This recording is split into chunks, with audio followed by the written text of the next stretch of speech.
Here with the Tribal Chief. What's good, Mr. Bozy? How you doing, brother? Everything's good. You know what I mean? What you got going on, man? Just a regular thing, man. Just working hard in the gym, getting these guys ready for the fights. You know what I mean?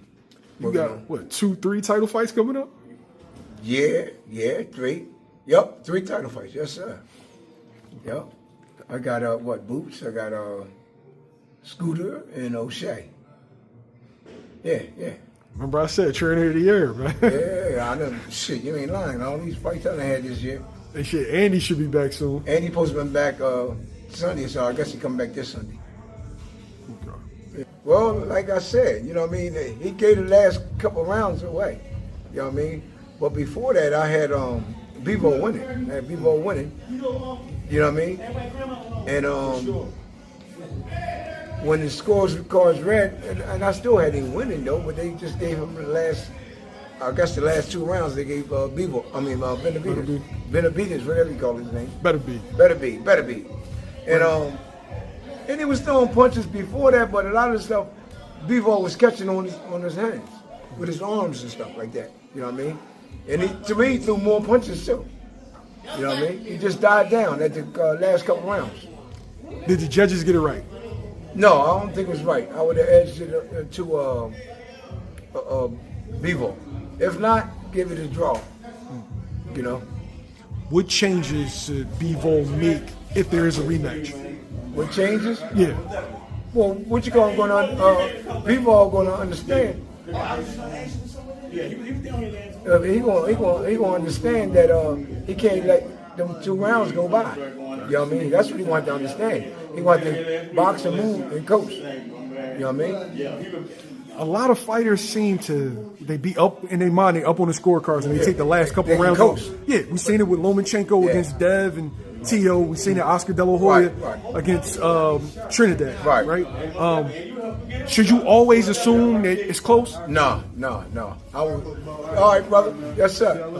All right, I would always tell them to keep working to the end, man.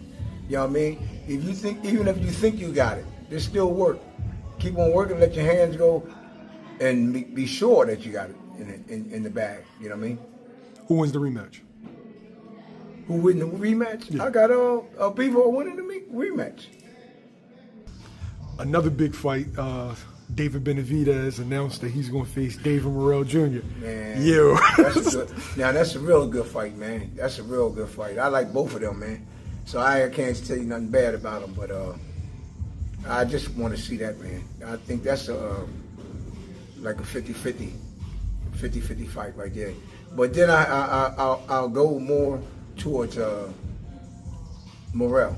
But I was watching both of them last fights. You know what I mean? You know, you got to put that together too, because they just moving up in weight. You know what I mean? You know, and look, both of them look a little different when they moved up to 175. So we'll see when them two fight though. But that's a good fight. That's a fight that I just want to sit back and look at. Now you got Benavidez, the Mexican stalker, comes forward, throws a lot of punches, really fast hands. And then you got Morrell, Cuban style, but can punch. Yeah, right? and don't mind fighting you. Yeah. And don't mind. That's why I'm saying it's who get to who first, man. That's right. And so you got to remember, Morrell's a puncher too. Yeah. Now, Benavidez will beat you with, hurt you and stop you with accumulation of punches. So you put them 2 fights together, man, you got a hell of a fight, man. You know what I mean? As far as it goes, they were just at 168 pounds. Yeah. Now they up to 175. Who does the 7 pounds, who does that give an advantage to? I think both of them the same, because if you watch the last fight, they didn't do normally what they do at 168. You know, they were stopping guys and, you know, beating them guys down. But these the last fights they had, they both seemed the same, trying to adjust themselves to that weight, to me. What is some of the things, like, you're not normally, since you don't fight at that weight, you're not as fast? You have to get used to that weight. A lot of people, some people are just natural, you know what I mean? You can move right up and take care of, you know, certain people in that weight, you know what I mean? Yeah. But then you got some guys, you know, you got to adjust their body for that, you know what I mean? You know, and that's what it looked like to me with them two. Look like they got to make more adjustments to their body at that weight. So this time, when they fight, they should be all right then, you know, because They broke the what you call them, the water barrel, whatever you want to call it. They, you know what I mean? Last question.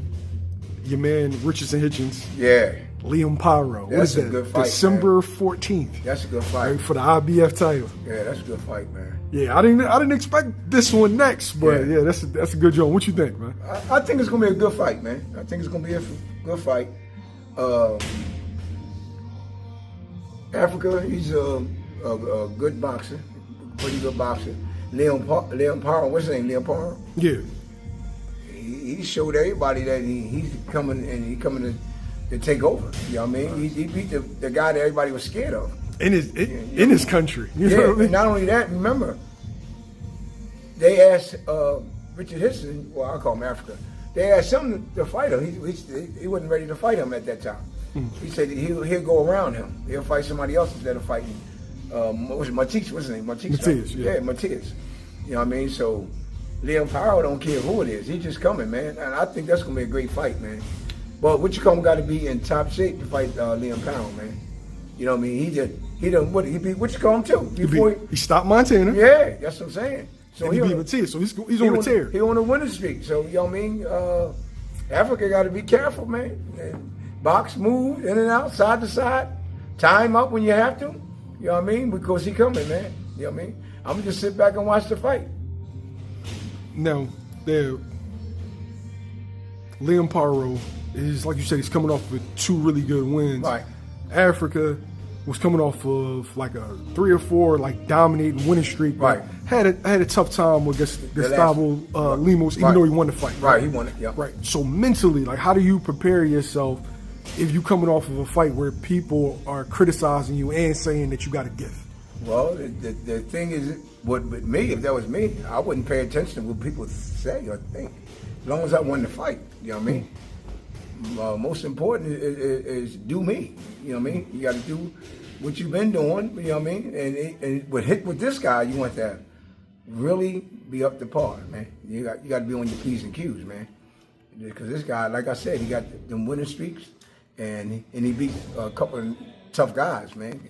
He beat the world champion, so you know what I mean, the guy that nobody didn't want to fight, and he beat him.